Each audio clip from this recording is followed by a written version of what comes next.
Imagine you want to take a quick flight for business.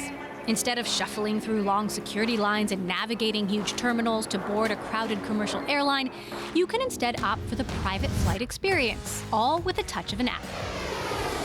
Blackbird and JetSuiteX are two startups in a flock of companies pushing the private flight industry forward.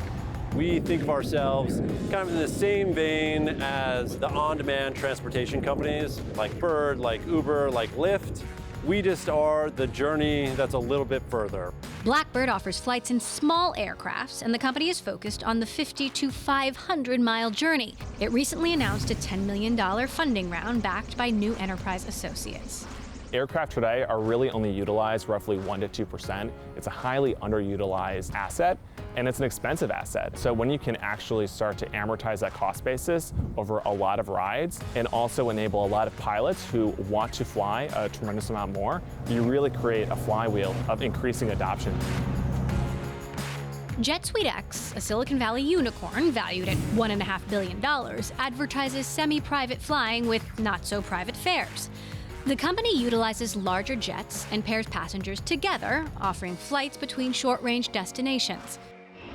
Other private aviation companies, such as Jettly, offer the private flight experience by putting passengers on empty legs of private jets. What I see from the space is a lot of technology-minded people who think that with the right algorithm, you can make money from the inefficiencies in private aviation. You've got big players in the industry. For all intents and purposes, they are operating airlines, whether they're scheduled or charter. Like established commercial airliner Delta, offering full-priced private flights as well as discounted empty leg flights with an estimated annual revenue of $34 million.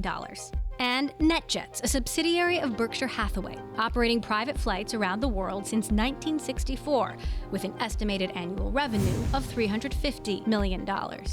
On the other side of it, you've got the technology component of the non-aviation crowd.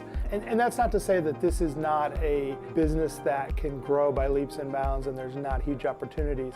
It's just that I think to date we have not seen the regulatory regime keep up with a lot of the tech innovation.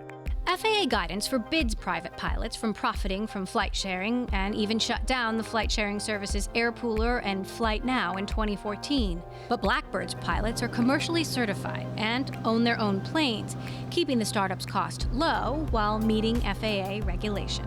This is not about disruption in terms of going outside of what the FAA has laid out. The regulations are designed to keep everyone safe.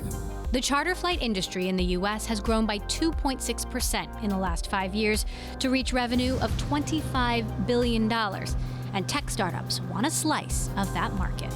The question remains whether air travelers will decide to skip the long lines, and will private flight startups take off? Emily Chang, Bloomberg, San Francisco.